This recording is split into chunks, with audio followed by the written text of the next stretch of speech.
for Friday the 10th of March.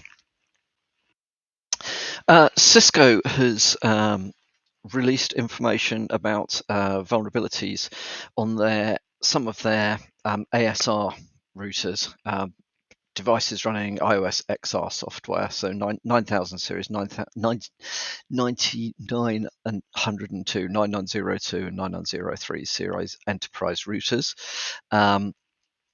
If you are using these, strong recommendation to check for the patches and update the vulnerabilities. The vulnerability that is most concerning, CVE 2023-20049, CVSS score of 8.6, which is pretty serious, so definitely worth taking seriously. There are reports coming out, came out yesterday, showing that there is yet more malware aiming at edge border firewalls, border edge devices. This case, SonicWall SMA appliances. Apparently, a Chinese group has got a particularly good piece of malware that they are deploying against vulnerable SonicWall devices. It has the malware has the ability to persist even firmware upgrades. So it basically writes itself into. There are some files that get backed up when there's a firmware upgrade. There are some files that get backed up on a SonicWall. It effectively installs itself into that. From where it can effectively mount itself and provide copies of the entire package into the newly upgraded system. So quite, some thought's been put into this one. There are patches available, which I think, from what I've read, address mainly the initial compromise. If you have got an unpatched SonicWall SMA appliance, apply the patches now, and then I would also say do some research into how to identify whether you have already been compromised and what to do about that. So yeah. There is a move to rewrite some ransomware that has been focusing previously on Windows devices. There is a move to rewrite that to focus also on Linux devices. It's part of so the one which this article talks about is the Icefire ransomware. Previously was a well-ish known piece of ransomware for Windows. It has now been seen being deployed against Linux enterprise networks. It is probably going to put on tin hat and retire from the front line for this statement, but it is harder to deploy malware, certainly harder to deploy malware at scale on Linux than it is on Windows. It kind of raises the question why, if there are plenty of other targets, would ransomware distributors and writers go to the trouble? Well, I suppose it's partly, I think, because there's almost an untapped source of potential ransoms. Previously, organizations have sort of felt that if they're running all their really important stuff on Linux, it's got a much lower probability of being compromised, at least so long as you're doing your basic cyber hygiene right and you're running your estate properly. So there is an untapped source of potential ransom money to be gained from attacking Linux machines, and also I think it's it's in recognition of the fact that a lot of critical services these days do actually run on Linux, and if you want to cause disruption to an organization and you want to get them to cough up the money quickly, taking out servers that don't really matter to them is going to be a less effective strategy than knocking out the crown jewel devices that's going to have the biggest impact on the company's ability to deliver services to its customers or whatever. So it's I think this is a trend we're going to see more of. If you so, what you can do about it? Well, just make sure that if you are running a Linux Unix estate for your business, make sure that you've reviewed best practices. CIS benchmarks are excellent in this respect. If you want to know how to harden any operating system, they've got lots and lots of really good ways, really good information about that. But the Linux ones are absolutely first class. I use them myself.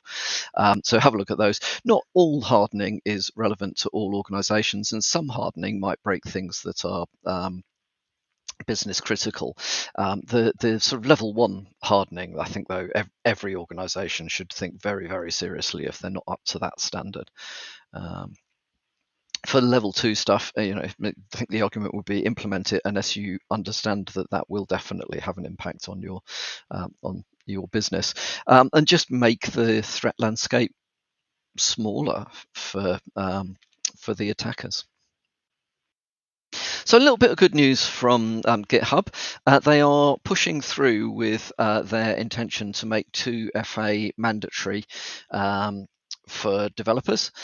So that is going to begin on the week beginning the 13th of March. So next week. They will be notifying developers that they need to enable 2FA. Developers will then have a 45-day grace period during which they have to implement 2FA. Otherwise, at the end of that period, they will find their accounts being blocked from access. And then GitHub is going to check up 28 days later just to make sure that 2FA is still working correctly on those accounts. So sounds to me like a well thought out process for moving developers en masse to 2FA. And I think it's a really solid, really good idea from GitHub to do that. Despite the potential pushback you might get from people who, I think you get that less, don't you, these days? There was this argument that 2FA is too complicated, 2FA is too difficult. Why do I need to have something else? Surely I can just type in, PASSW0RD and that'll do for my password, won't it? No.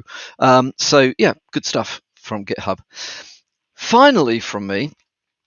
There are reports that yesterday the Russian state media was subject to a substantial cyber attack, which resulted in the attackers taking over the ability to broadcast on Russian state media, TV and radio channels, and so on. What they did was broadcast that there'd been a nuclear strike in Russia, and told the populace to take iodine tablets, put on gas masks, and go to the nearest shelter. I'm no fan of what Russia's doing at the moment. I think invading another country is not something that any developed country should be even considering doing. There we go. I'm not pacifist, but equally, I think invading Ukraine was a bad thing, and I'll go on record over that. Equally, though, if you are looking to fight an, as it were, evil aggressor, using these sorts of tactics, in my opinion, I'm not entirely sure is the right thing to do. You can cause a lot of panic. So yes, if the object of the exercise is to cause disruption, cause panic, set the seeds of doubt, all the rest of these things, then, this sort of attacks with these sorts of messages are definitely going to work. But the trouble with this sort of stuff is it's liable to have very significant impacts on people who've got absolutely no involvement in the war, no involvement in the decisions being made, have no influence over this stuff. If you have mass panic and people rushing for shelters, people can die. Going back to the Second World War, I think it was the first V1 bomb was seen over east of London, and in the rush to get into Bethnal Green tube station, I think it was 40 or so people got killed in the crash. There's a memorial to them above the entrance there. So gotta think about this stuff. It's not just ha ha ha. We can mess about with you a bit. This has sending messages that there's been a nuclear attack when there hasn't been one runs all sorts of risks. And I'm making the assumption. That the Russian military are not stupid enough to think that this is actually going on, and press the button in the other direction. Yeah. Roger Waters, Radio Chaos. Think about it.